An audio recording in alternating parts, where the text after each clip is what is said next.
सोचिए, एक ऐसे हथियार के बारे में जो बिना खून बहाए, बिना तलवार उठाए बड़ी बड़ी सत्ताओं को हिला दे। आज हम एक ऐसे ही अनोखे हथियार की कहानी समझने वाले हैं, भूख हड़ताल। एक ऐसी तरकीब जिसने कई बार इतिहास का रुख ही मोड़ दिया। स्क्रीन पर ये जो नंबर दिख रहा है 35%, ये सिर्फ एक आंकड़ा नहीं है। ये एक उम्मीद थी, एक जिद थी और आखिरकार एक ऐसे ऐतिहासिक संघर्ष की निशानी जिसने पूरे देश के विरोध करने का तरीका बदल दिया। तो सवाल यही उठता है कि आखिर ये 35% था क्या, और कैसे इस एक नंबर ने एक छोटे से विवाद को एक राष्ट्रव्यापी आंदोलन की चिंगारी में बदल दिया। चलिए इस पूरी कहानी को परत दर परत समझते हैं। हमारी कहानी शुरू होती है साल 1918 में, अहमदाबाद के एक हलचल भरे औद्योगिक शहर से। एक ऐसी जगह जहां मिलों की चिमनियों से उठता धुआं हवा में फैले तनाव में जैसे घुलसा गया था। हुआ ये कि शहर में प्लेग की महामारी फैली हुई थी, तो मिल मालिकों ने मजदूरों को शहर में रोके रखने के लिए प्लेग बोनस देना शुरू किया।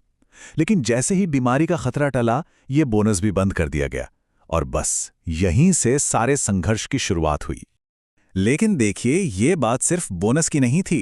पहले विश्व युद्ध की वजह से महंगाई आसमान छू रही थी। मतलब मजदूरों की तनख्वाह की कीमत उनकी आंखों के सामने घटती जा रही थी। घर चलाना मुश्किल हो गया था और उन्हें हर हाल में ज्यादा मजदूरी चाहिए थी। और यहां आकर मामला अटक गया। एक तरफ थे मजदूर जो अपने गुजारे के लिए 35% वेतन वृद्धि की मांग कर रहे थे, और दूसरी तरफ थे मिल मालिक जो सिर्फ 20% बढ़ाने को तैयार थे। ये जो 15% का फासला था ना, ये सिर्फ नंबर नहीं था, ये कई परिवारों के लिए 2 वक्त की रोटी और नाउमीदी के बीच का फासला था। इस बढ़ते हुए तनाव के बीच एंट्री होती है एक ऐसे शख्स की जिसकी मौजूदगी ही इतिहास का रुख मोड़ सकती थी। एक ऐसा इंसान जो इस छोटे से विवाद को आज़ादी की लड़ाई का एक अहम पड़ाव बनाने वाला था।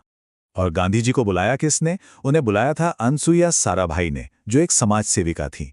अब कहानी में एक दिलचस्प मोड़ यह है कि वो खुद एक बड़े मिल मालिक अंबालाल साराभाई की बहन थी।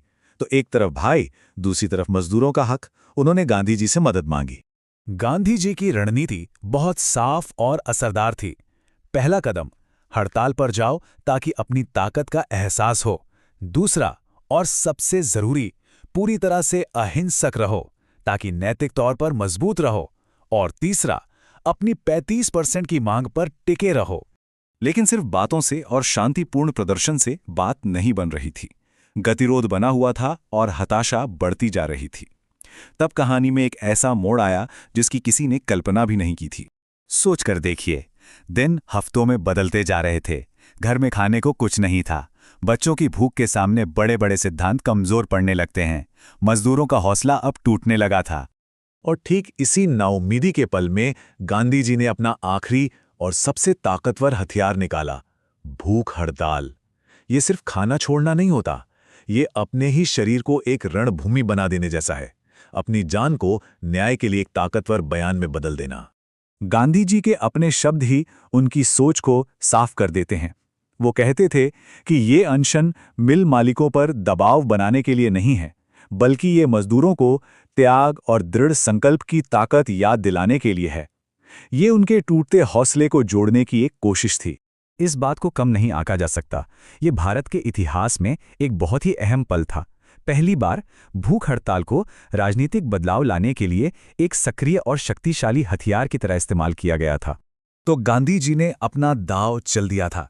पूरी दुनिया की नजरें इस पर टिकी थीं।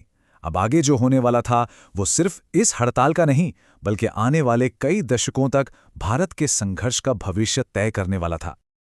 और इसका असर बिल्कुल वैसा हुआ जैसा सोचा था, और बहुत तेजी से हुआ।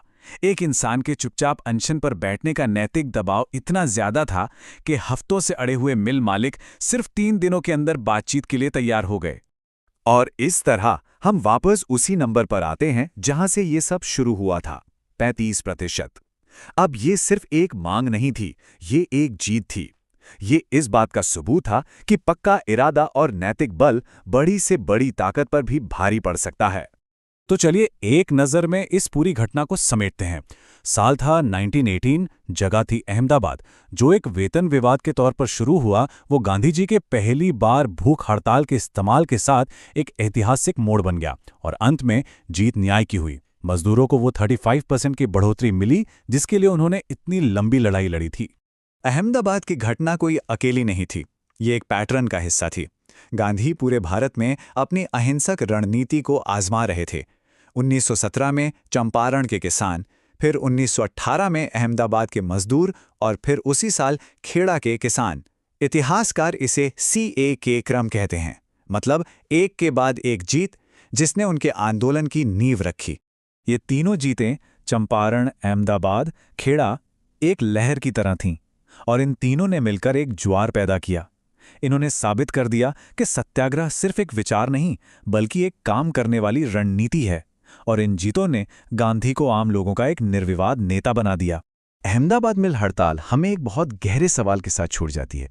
ये हमें सिखाती है कि कभी-कभी सबसे बड़ा बदलाव सबसे शांत कदम से शुरू होता है, और ये हमें सोचने पर मजबूर करती है कि आखिर कैसे एक इंसान का त्याग पूरे समाज में बदलाव ला सकता है, और वो ताकत आज हम सब के अंदर कहाँ मौजूद है।